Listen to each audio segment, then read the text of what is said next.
We are on to Cincinnati on the Sick Podcast with Andy McNamara. I bring in my guy, Adam Rank from NFL Network. All the fantasy football tips you need. Also, a lot of betting advice and a Bengals genius in the house as we go down to get ready for Browns versus Bengals right now on the Sick Podcast with Andy McNamara. Turn up your volume. Because you're about to listen to The Sick Podcast with Andy McNamara, the sickest Cleveland Browns podcast. Cut back by Chubb. He's to the 10. He's still running to the 5. He dips outside left. He's going in. Touchdown. What a run. Nick Chubb. It's going to be sick. All right, everybody. Go time. We're on to Cincinnati. We're going. Let's do this. Who woke up feeling dangerous? How about Baker? How about old Baker? Okay, not with the team anymore. I felt good for the guy. Okay, I felt good. Baker, a little redeemer. Everyone dumping on for over a year. Partly his own doing, whatever. Good for Baker. Got me a little revved up. Got me a little less out of the doom and gloom feel here. This is a must-win. Look, with the Rams' victory, with Baker leading the Rams over the Raiders pretty much done when it comes to 5-8. You just got knocked off one of your wild card rivals.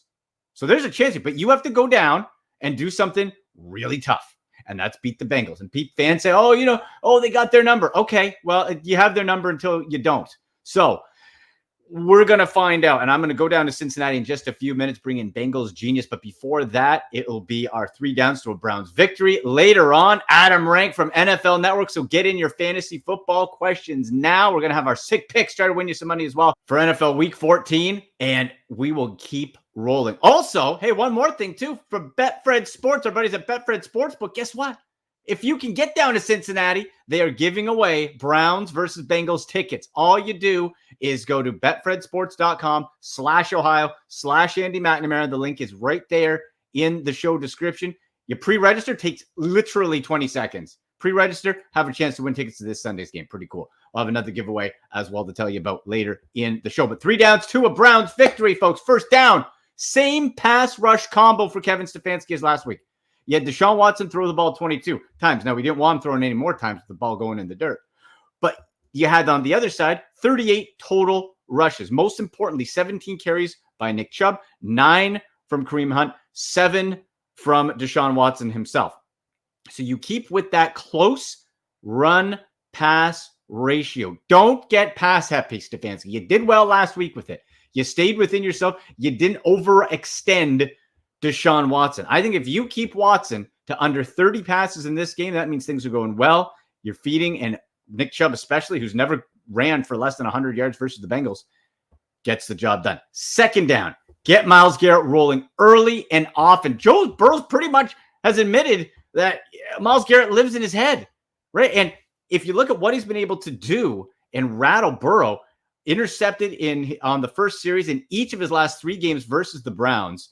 And for Garrett, overall, last 4 games versus Cincy, 6 sacks, 4 additional QB hits, 2 forced fumbles, pass deflection that led to an interception, and a partridge in a pear tree. It's all about Myles Garrett. And if I'm Joe Woods, key here, move Myles Garrett around. Move him around. Get him looking, get him thinking. Where is Myles Garrett? That's what you have to have with Joe Burrow. Is he in the middle? And Joe Woods, again, last game, started moving. Finally, I've been calling for that for weeks. Finally started moving Myles Garrett around a little bit on that line. Over center, on the edge, left end, right end. Keep him going, especially early on again. Get Joe Burrow thinking, where is Myles Garrett? Track him. Don't have him in the same spot.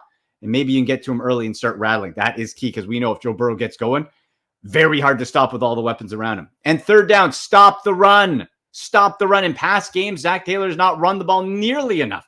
But last couple games for Cincinnati, we saw that pass-run ratio start to close a little bit. Still very pass-heavy. But Joe Mixon's coming back off concussion. P. Ryan's looked real good in relief. And we know what this Browns team, if you're right at the middle, they're not stopping you. So Joe Burrow has to scheme to that. You have to, while not also having to sell out for the run or for the pass, right? That's the other part. You try to stack the box, okay, Joe Burrow will pick you apart. So that's the angle that you have to look at. You have to look at how do you slow down that run with a fresh Joe Mixon and Sam P. Ryan. Because if you let them become truly two-dimensional and don't force them to one side of the ball, you're going to be in a lot of trouble. So those are my 3 downs to a Browns victory. Let me know yours in the comment section. Give us a follow at AndyMC81, at SickPodBrowns on Twitter, on Instagram, at AndyMC Sports. Click notifications, click subscribe. All right, let's go down to Cincinnati right now. He is a betting expert. We'll get to some of the sick picks with him a little bit later on.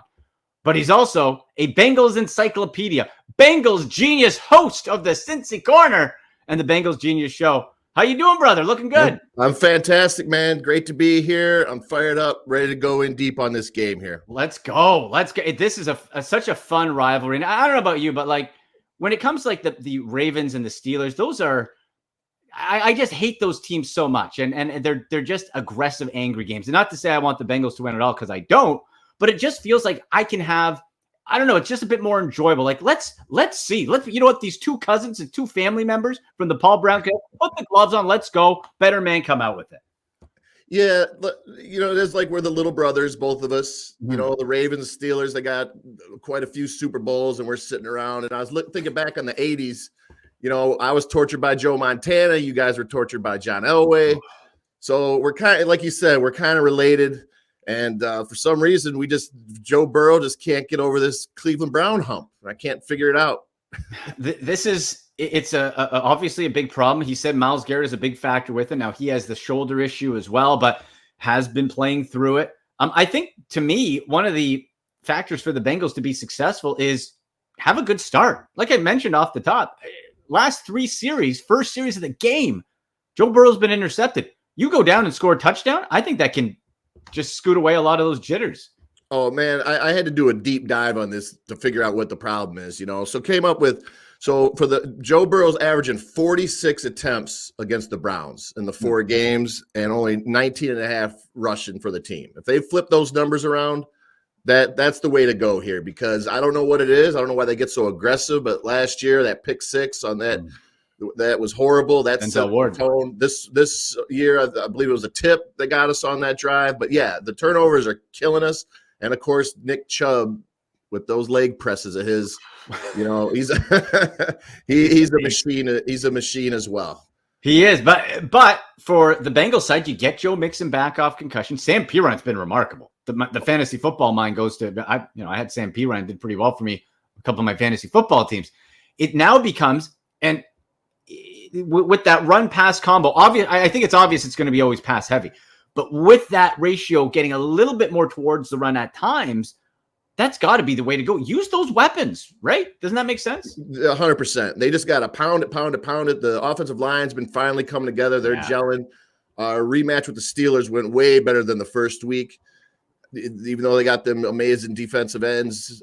And, of course, Myles Garrett. I mean, that's the formula in the AFC North to beat the Bengals is beat the crap out of Joe, force him into passing situations, and that's it. So we got to just run the ball, and hopefully this is the first time Joe's playing the Browns in December, and he seems like he's tuned in right now. He's focused, dialed in, ready to go. Yeah, he seems real good. You got Jamar Chase, another game back. Now, Jamar Chase has also struggled against the Browns. Denzel Ward has had his number, so that's another fun head-to-head combo to sort of watch the Ward-Chase battle.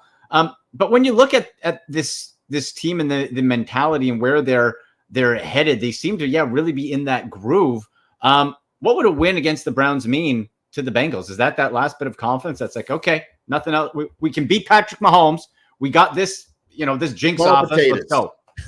Patrick Mahomes is nothing. He's nothing for us. Get out of here. It's the Browns, 5-headed monster of them studs like Jacoby Brissett, Baker Mayfield.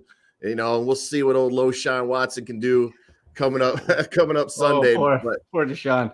I like that LoShawn Watson. Yeah. Hey, not poor Deshaun. He did it to himself. That's his doing. We'll see how he better not be throwing balls in the dirt. I'll tell you that. That's because also for the Bengals, some players that were not there on Halloween night. DJ Reader's there. I believe you got another defensive player or 2 back in there that are being real difference makers. DJ Reader should without a doubt be a Pro Bowler. I don't know what's going on there, but he is a huge impact player for us. And Jermaine Pratt, he's taking his game to another level. He's been over 90 PFF rating for the last couple of games, and he's really turning a corner. Wilson and Cam Taylor-Britt, Our rookie out of Nebraska has stepped in for a Woozy, and he's doing unbelievable. Yeah. And Eli Apple, he didn't even give up a pass last week against the Chiefs. So it's all coming together. But I'm not kidding. This game means more to me than the Chief game. Wow. Because I know we could beat the Chiefs. I'm telling you, this Cleveland Brown thing is driving me crazy. We beat the bejesus out of the Steelers, the Ravens before, but not the Browns. And so to me, this game is huge. It's everything. So we get this game, and it's going to be, I do expect us to go to the Super Bowl this year, but this game to me is going to be the thing that propels us the rest of the way. And for the Browns, they need to keep winning. Right, you win this, you're 6-7. You lose, you're 5-8. You're pretty much out. Injury update as well. Amari Cooper injured his hip in Thursday's practice. Did not practice Friday, so he is listed as questionable on an already really thin Browns receiver core. David Njoku expected to play, but limited. So that just something to keep in mind. Might be a little bit of an easier day when it comes to anybody outside the running backs for Cincy.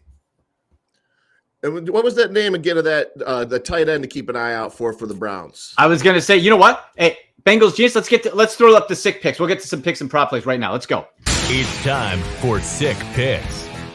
Pharaoh Brown. I love the segue, brother. Professional broadcasters here. Let's go. Here's the prop. I looked it up again. Pharaoh Brown, anytime touchdown, plus 800.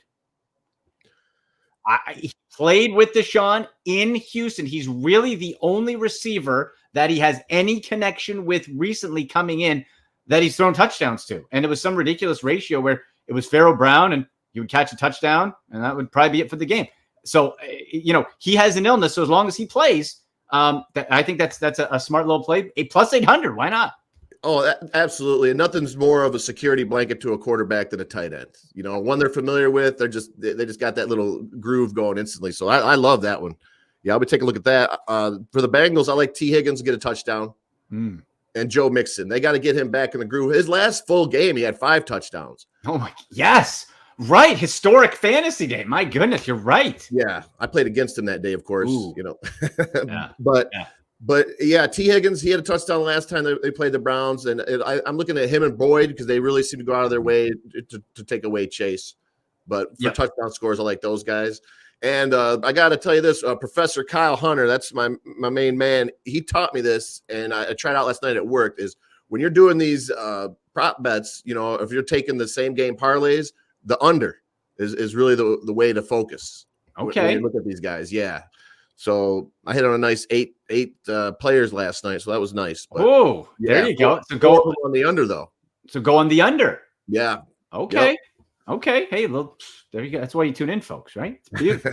Plus, how about this? Plus 300 for an anytime Deshaun Watson touchdown. Like, I could see if they don't want him to throw the ball too much with his legs, he's at the 2-3 yard line. He could scamper in. That's not bad. Plus 300. Don't throw. Use your legs. Play fake the hunt and roll the other way. Yeah, whatever it takes to get in there. Could be. Any other props or plays on this particular game? What do you think of the over/under? Now, actually, the line, I believe, if I'm looking at Betfred Sportsbook correctly right now, it's about 5.5. I think it's gone down from 6 from the other night. Where are you at with the spread there? All right, the score from my calculations is going to be 27-23 Bengals. With that being said, so I like the over, and I can't bet on the Browns, but I'm sure not betting against them again. I took such a beating on that Monday night game. I was so positive we were winning that game. I bet it 3 times. Yeah. I was like, throw another 100 on it. Oh, this is no problem. A comeback. And third quarter, I couldn't believe it. That's right. Oh, yeah. Right. Browns plus 200 to win straight up. I know you can't bet on it. That's, just fandom. That's why I can't bet against the Browns. It's bad mojo, right? So it's the prop plays are the way to go. For a couple other games, this is one just looking at NFL Week 14 overall. And maybe I'm missing. Tell me if I'm missing something. The Detroit Lions are a lot of fun. Dan Campbell likes biting kneecaps. He's cutting wrestling promos. I dig it. They're feisty. They're exciting. But to be 2.5 point favorites over the 10-2 Vikings, might be a fake 10-2, but it's 10-2. And the Vikings for straight up to win on the money line plus 110. am I missing something? Is that just not like, why would I not take a chance on the Vikings when the Lions have done nothing but really prove like, okay, you pop once in a while, but you can't count on them, can you? I know for a fact the slogan in Detroit is never bet on or against the Lions. If you bet on the Lions on this game, you will be saying, what was I thinking betting against the 10-2 Vikings on this game? But they have turned it up a notch. The defense, the one thing I am hearing around the league is they are one of the most physical teams out there. I mean, they did invest heavily. If I'm not mistaken, they're the number one. They have the most money spent on offense in the NFL. Well, with Jared Goff's contract. Yeah. So, and they put a lot of money in that offensive line. So they're looking to ground and beat the crap out of you. I know that when they played the first time, Minnesota did beat them, but the Lions did hang in there close. Are you going to put anything on this game? I think, you know what? Yeah, I think I got to do Minnesota. Like that's, and you know what? You're totally right. Detroit's winning by 10. And I'm going to hate myself, but plus one, I think I got to go Minnesota. Division game is always, you can always be a little wonky with it, but I'm going to go plus 110 Minnesota. Any other week 14 picks, bets, games jump out to you? I'm liking the Texans and the 16.5 points, and I know they have nothing there, but I think Dallas could have a letdown, and these games are so hard when you see a team that bad as the Texans, but that's a lot of points, Yeah, you're talking about if they can muster up a field goal and Dallas is looking ahead a little bit or just not even really, they're hanging out at the club the night before. I like them. And this one's a little surprising, but I'm going to ride with these guys. The Titans, -4 over the Jags. Tennessee was really good against the spread. They've dropped the last 2, but I think they really need to get back on track after losing the last 2 weeks the way they have. They really got humiliated last week against the Eagles. I was surprised to see that. So I think they'll get back on track there, and they need to get – I like Derrick Henry, too, for a possible 2 touchdowns. What about – last one for you. Ravens at Steelers. AFC North battle on the other side. Tyler Huntley in for Lamar Jackson. And, he can use his leg. You don't have to really change that offense too much because Lamar's not that great of a passer anyway. I don't care what the stats say. But Huntley's not even as good as that. He can run. Steelers, Kenny Pickett, baby hand Pickett isn't scaring anybody. But the defenses are good. So where the over-under, I'm seeing right set at 36.5 and the Steelers 2-point favorites. Man, I'm hoping for the Steelers for this one for obvious reasons. It looks like it's going to be a sloppy game. I got to go towards the under for that. Yeah. But yeah, I think Huntley's a better passer than Lamar all day. I'm hoping Lamar – I kind of feel bad for the guy that he – is in this position where he passed up all that money, and it's the same thing every year, right? You get towards December and it's like, oh, what's going on? They start falling off. The injuries start adding up. So I'm hoping for the Steelers, but I'm definitely going to go with the under on this one. Yeah, that one's just screaming. I think 9.5 points at Chiefs and Broncos. You just saw them with the Bengals. What do you think? The Chiefs got to turn it up, don't they? Put the boots? I think so. Yeah. I think statement game, right? Russell's done cooking. He's out of the kitchen. And Kelsey looked just devastated last week on the sidelines. That's going to be some bad news. I think he's another multi-touchdown threat this week too. I think Chiefs to cover. I like it. All right, brother. Hey, tell people where they can find you. You do great work. We love the betting and insight as well. Also, man, I'm with the Kyle Hunter. We host the Cincy Corner, and of course, I got my own show, the Cincinnati Bengal Genius Show, and the U.S. Gamblers, another one I'm on. Yep. And we're all together working, of course, with Betfred Sports, our good friends. Huh? Love it, man. I got to get down to Cincinnati for a game and make the hop over the river to go to Kentucky for the Bourbon Trail, too. That's on my list. Just do me one favor, is beat the Ravens next week for us, all right? We got it, baby. We got it. Absolutely. All right, good seeing you guys. Let's go. Thank you so much. We'll talk to you later. All right. There he is, Bengals genius. Follow him for if you want to see more Bengals insight. But also, like you said, works with our buddies at the U.S. Gambler and Betfred Sportsbook. And guys, hey, you can pop it right up on the screen there. Betfred Sportsbook. Legalized online sports betting coming to Ohio, folks, January 1st. It's almost here. So if you're a Browns fan, if you live in Ohio, this is the perfect time to pre-register. Why? Well, you get exclusive pre-registering bonuses, and you're entered to win weekly prizes, such as 2 free tickets to this week's Browns versus Bengals game in Cincinnati. How do you qualify? Takes 20 seconds. I'm not kidding. It takes longer to type in or click the address than to actually register. BetfredSports.com betfred.com/Ohio/Andy McNamara. You can see how to spell my name if you don't know McNamara right there. It's betfredsports.com/Ohio/Andy McNamara. Pre-register quick. They're going to be picking the winner, I believe, Friday night or early Saturday. So keep track of your email. You pop in your email, boom, you're off to go. And you register, and there's going to be more weekly prizes as we go. So make sure you're in there and ready. Lots of fun with our buddies at Betfred Sports. Okay, hey, coming up next from the NFL Network, we go to the cream of the crop, brother. When it comes to fantasy football, our guy, Adam Rank. We'll get to our fantasy football picks. Get your questions in on the Sick Podcast with Andy McNamara. Okay, people, it's time. NFL Week 14 is here. Approaching the end of the fantasy football regular season, getting ready for playoffs. There's questions. I can feel the nervousness from people on social media. What do I do? You're second guessing yourself. Don't worry, people. Got you covered because I have right now the man himself, the Adam Rank from NFL Network. And of course, the Sick Podcast with Adam Rank. Yes, Adam, how you doing? Well, first of all, Sammy's going to be upset with you that you didn't put the Sick Podcast as number one. As number one. And Fantasy right. Island and all that stuff. And then, the NFL Network, of course. But the Sick Podcast Chicago. So for anybody out there who doesn't know this, I do a Chicago Bears podcast. And if you're a Bears fan, you should check it out. And it's a great mix because if you're a Bears fan, it's great, but also the fantasy football knowledge you get there with Fantasy Island. So it's that nice sort of blend, right? Yeah. It's been funny because ever since Justin Fields, after that New England game, has really taken off as a fantasy asset, people now want to come in and talk a lot of Justin Fields. And I'm like, well, you can come to the show. I'm not going to give it away to you for free out here, but that's right. So it's been cool. Like, it's so crazy. I meant to talk about this on my own podcast, but I'm going to talk about it here. Okay. I was talking to one of our editors.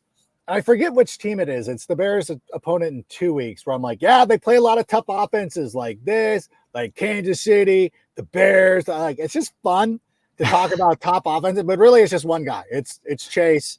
Or not Chase Claypool. It's Chase. Yeah, it's Chase Claypool. Sure. Justin Fields, and of course, David Montgomery. Yeah, well, for Justin Fields, and Adam, this is, I think, a lesson to everybody. If you can improve the coaching, you don't have to write off a young quarterback just like that. It has to be, no, he's terrible. Wipe him from the earth. No, we saw the better quarterback play. We saw, God forbid, working with a QB's talents and bringing him along. And to me, right now, I see Justin Fields on that same trajectory, possibly as a Jalen Hurts. Yeah, that's what we thought about coming into the season, which is why in our podcast this week, we did a lot of the best and worst of the Bears season so far at the bye week, the kind of time you take a little reflection. And it's funny because Brandon Shagru and I were both like, yeah, like as surprised as people are, we're both like, no, this is kind of like, we kind of figured he was going to be great. Like we all, like, I loved Justin Fields going back to his time at Ohio State. Yeah. And I thought for sure, like, honestly, I thought he was the number one guy. Like coming in, I'm like, I think he's the number one guy. Justin Fields is my dude. I know that everybody loves Trevor Lawrence, and I don't fault Jacksonville for taking him. But of all the quarterbacks, my number one guy was Justin Fields. And I went back and looked at one of my mock draft article. I had the Lions taking him. I was like, the Lions should take Justin Fields. That was because I don't do a mock draft. I do recommendations. Right. And so I tell people, and I'm like, well, I knew like the Jags were in love with Trevor Lawrence. The Lions were in love, or not the Lions. The Jets were in love with Zach Wilson. So you're like, there's no use talking to you. It felt like the 49ers really liked Mac Jones, but got off that. Mm-hmm. And then when I was looking at the Lions, I'm like, you know what? If Justin Fields is still around, like I anticipate him being, like, you guys should take him. And people thought I was an idiot. Like, you don't know anything. You shouldn't talk about football. And I'm like, yeah, you're probably right. But at the same time, he ended up being pretty good. Yeah. Now look at it. Now look at you. Right. Yeah. Now look at you. Now look at you. Where does Justin Fields go? Let's look ahead. Next year's rankings, quarterbacks, drafts. Where are we putting Justin Fields? Where are we? I think underneath that upper echelon types of the Mahomes, the Allens type of deal. But yeah, is he in that next tier? I would absolutely say so. I would take him above Dak Prescott. I would take him above Lamar. Like, I know a lot of people will compare him to Lamar, and I'm like, I like Lamar Jackson. I think he's a very good quarterback, but I think Justin's a better passer. I don't think Justin Fields gets enough credit for how good he can pass the football. Now, we saw last week against Green Bay, they really kept him in the pocket. They didn't have as many designed runs. They didn't shy away from it, because if he's out on the field, you have to have some designed runs because it opens up your entire offense. But his big touchdown run wasn't a design, and I think we find that a lot. Like a lot of his big runs are because, like, well, some things fell apart for the opposing defense, and Justin takes advantage of it. I think what we'll hopefully see, and this is what Brendan Shagrew and I, again, talked about this week on the Sick Podcast with Adam Rank. We talked about we want to see him developing more as a passer. And even to the point of, like, if you make interceptions and you do things like that incorrect, that's fine. Like, we're just now learn from it. I had a group of students. Yeah, I had a group of students here at the NFL Network on Wednesday, and they were being talked to by the guy who operates the jib. And he was saying, listen, he's like, mistakes are good. When you're this young, mistakes are good because that's something that you learn from. And we also have seen Justin make some mistakes that he hasn't repeated, which is a great sign. So now you look at it, even that interception, the critical one, not the one at the end of the game, but the one when they were driving for the potential go-ahead score. I sat down with a current NFL quarterback and I go, let's go through this play. And he's like, yeah, there's 3 high, there's 3 low. He's like, Justin makes the right read here because he looks to the side with the linebacker. He goes, the only thing was, he's like, Jair Alexander jumped the route. And then, of course, I wanted to throw ESB under the bus. And he's like, well, you could, but, sometimes I'm like, no. I'm not giving Jair Alexander any credit. But, but he was making the right reads and he was making the right progressions. And sometimes if you throw interceptions, you're going to throw interceptions. It's okay. Just go out there and just start developing that game and, recognizing stuff. So I think it's all positive. So for me, outside of Allen, Patrick Mahomes, I think maybe Herbert, but I don't know. I don't know. I think like top 5 for me. I'm sure I'm forgetting somebody and somebody will be like, Rank's an idiot. He forgot. And I'm like, you're right. I did forget that guy, but I would put him ahead. I think Tua has been really good, but I think Justin, because of his running ability, puts him in that category where it's like he's sort of a different version of Josh Allen.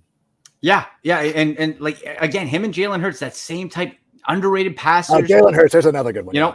Right under in that area. So listen, Adam, I assume we're making Deshaun Watson, number 1 play this week, right? For my Browns. Let's go. Huh? Nope. I'm going to avoid that situation. I know Amari Cooper jumped up on the injury report. What was it? Did he practice? He got injured. He hurt his hip Thursday's practice. Today's report said he did not practice, but when reporters talked to him, Amari Cooper said he expects to play. So take that for what it's worth. Yeah, when they hold you out of practice though on Friday, not even like letting you be limited, that always concerns me. Yeah, I mean it's not an absolute. But I was thinking about this because somebody was asking me. I had a question about him or Raheem Mostert. I would still take Amari Cooper because I think Amari Cooper is one of these players who I don't like benching at all. I remember earlier this year, what was it? Was it a Monday night game? It was a primetime game that the Browns were playing. And somebody was like, yeah, I would probably bench Amari Cooper. I'm like, what the hell are you talking about? Like, Amari Cooper should never be benched. I think Amari Cooper makes every quarterback that he plays with much better. He's a great route runner. That's the one thing that's the one thing that concerns me with a hip injury is how does it affect him when he's doing his routes and everything like that? And I hope Cleveland does the right thing. But then when you say a sentence like, I hope Cleveland does the right thing, then I think you got to throw everything out the window. You can't make that. Like even the Miz is out there wearing Rams jerseys. Like, what's going on? Damn it, Miz. No. How about Baker? Woke up feeling I had to rep our boy because Adam, you know what? Baker Mayfield may be a jerk, but damn it, he was our jerk. He was my jerk. Isn't he popular? Like this is what I heard from somebody within the Carolina organization is that everybody loved him. Like everybody from the top of the board down through the equipment manager, people just like Baker Mayfield, but sometimes he gets a little too full of himself. Yes. And things like that happen, which is fine. I mean, you're an NFL quarterback. You should have a little bit of confidence. Yeah. He goes to the Rams, and last night, Thursday night, after his huge win, he's out clubbing. And people are making fun of him. Like, he hasn't learned his lesson. You're like, should he not celebrate? Like, what do you want? Like, just go grind film? Yeah. Like, hey, I know that you just won a huge game in prime time over the Raiders, a playoff contender. You kind of essentially knocked them out of the playoff race. Go home. That's not what the Rams do. No. The Rams over-celebrate everything.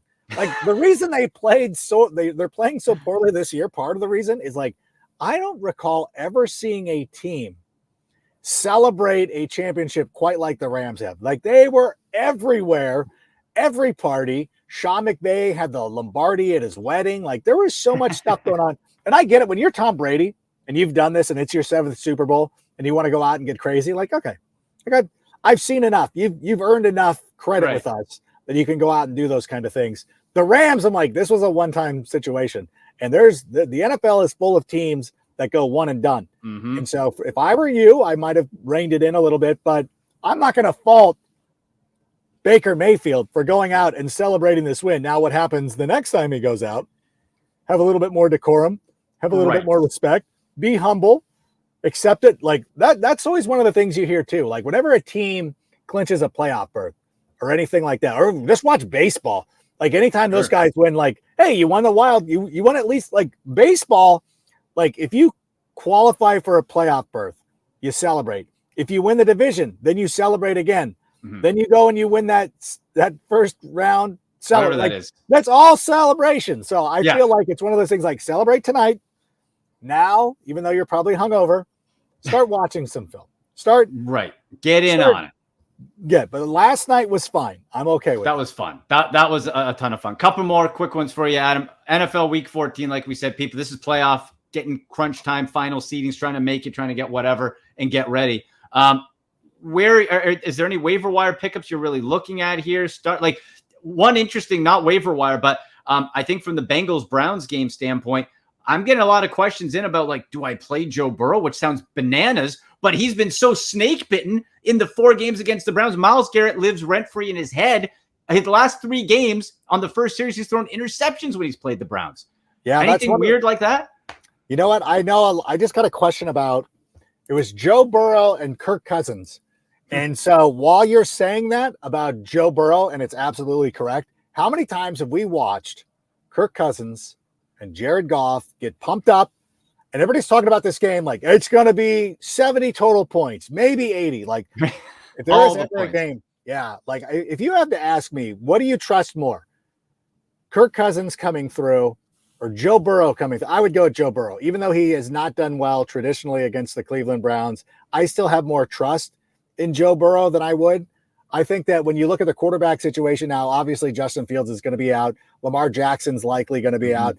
Well, I do love Goff. He might be available to you this late in the week. He might have already been picked up. Ryan Tannehill's got a great matchup against the Jacksonville Jaguars over the last couple of weeks. Teams that have faced the Jaguars have had their best offensive production, if not the season, then in a long stretch. He's good. The only thing that scares me there, Derrick Henry has destroyed Jacksonville during the course of his career, 14 rushing touchdowns in 11 games. I would also say, who else do we like? Sam Darnold. Weirdly enough, if you need a quarterback, Sam Darnold. I think Carolina goes to Seattle and upsets them this week. Sam Darnold is a pretty good option. I also like Tyler Huntley. I think Tyler Huntley is very good with the legs. With the legs. You know what?